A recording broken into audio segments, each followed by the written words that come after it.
Hi hello അസ്സാം വലൈക്കും. അപ്പോൾ ഞാൻ ഇന്ന് വന്നിട്ടുള്ളത് ഒരു അസൈൻമെൻറ്റിൻ്റെ ഫ്രണ്ട് പേജ് എങ്ങനെ നമുക്ക് സിമ്പിളായിട്ട് വരയ്ക്കാമെന്ന് നോക്കാം. അപ്പോൾ ഞാനിവിടെ എടുത്തിട്ടുള്ളത് ബ്രഷ് പെന്നാണ്. നിങ്ങൾക്ക് ഏത് തരം സ്കെച്ച് പെൻ വേണമെങ്കിലും യൂസ് ചെയ്യാം. എൻ്റെ ഒരു ഒപ്പീനിയൻ ബ്രഷ് പെന്നാണ് ബെറ്റർ. ഞാൻ എടുത്തിട്ടുള്ള യെല്ലോ കളറാണ്.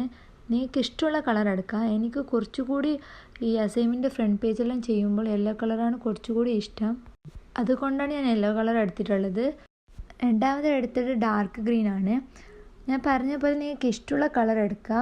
ബട്ട് എപ്പോഴും കളർ എടുക്കുമ്പോൾ കോമ്പിനേഷൻ നോക്കി എടുക്കുക. Like black and red, yellow and green, pink and sky blue, അങ്ങനെ മാച്ചാകുന്ന കളർ കൂടി എടുക്കുക.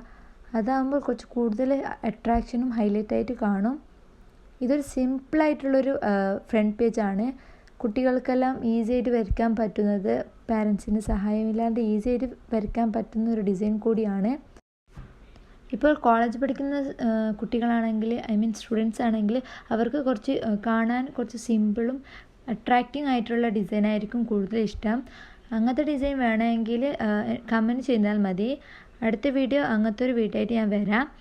അപ്പോൾ ഞാൻ ചെയ്യുന്നത് പോലെ 4 മൂലയ്ക്കും, അതായത് 4 സൈഡിലും ഫസ്റ്റ് വരച്ച ഡിസൈൻ പോലെ വരച്ചു കൊടുക്കുക.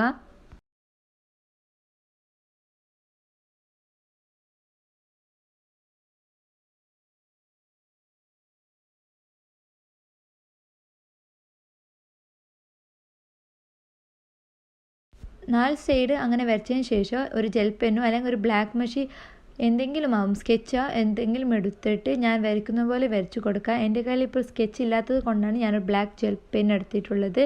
സ്കെച്ചായിരിക്കും കൂടുതൽ എളുപ്പം. അങ്ങനെ 4 സൈഡും വരച്ചു കൊടുക്കുക.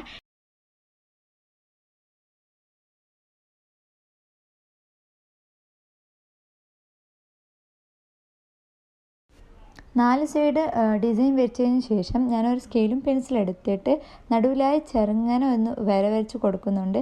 കാരണം സബ്ജക്റ്റിൻ്റെ നെയിം എഴുതുമ്പോൾ അത് ഒരിക്കലും ചെറിഞ്ഞു പോകരുത്. അതുകൊണ്ടാണ് ചെറുങ്ങനെ ഒരു വര വെച്ച് കൊടുക്കുന്നത്.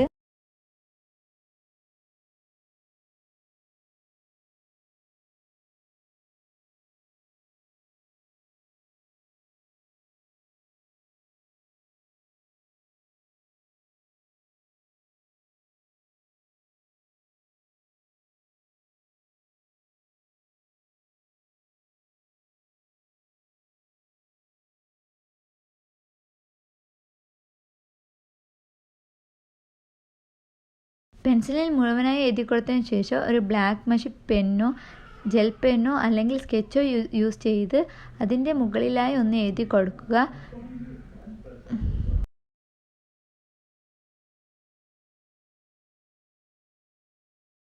എപ്പോഴും എഴുതി കൊടുക്കുമ്പോൾ വളരെ സാവധാനത്തിൽ വേണം എഴുതി കൊടുക്കാൻ. കാരണം എന്തെങ്കിലും തെറ്റ് സംഭവിച്ചാൽ പിന്നീടൊന്നും മായ്ക്കാനൊന്നും കഴിയില്ല. കാരണം ഞങ്ങൾ പെന്നിലാണ് എഴുതുന്നത്. പെൻസിലായാൽ അത് കുഴപ്പമില്ലായിരുന്നു.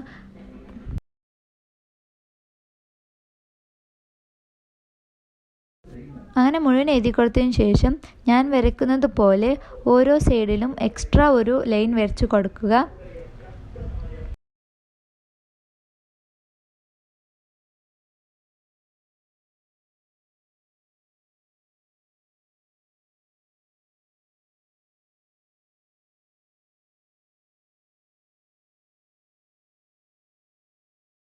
അങ്ങനെ ഞാൻ അസൈൻമെൻറ്റ് എഴുതിയതിന് കുറച്ച് ഷെയ്ഡ് ചെയ്ത് കൊടുക്കുന്നുണ്ട്.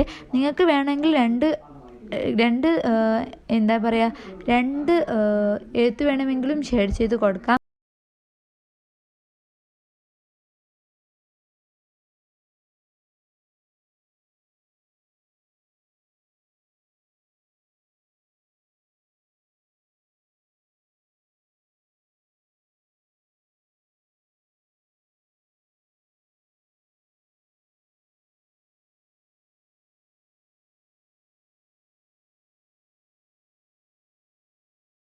എല്ലാം എഴുതിയതിന് ശേഷം റബ്ബർ കൊണ്ട് പെൻസിലിൻ്റെ കാണുന്ന ഭാഗങ്ങളെല്ലാം ഒന്ന് മായ്ച്ചു കൊടുക്കാം.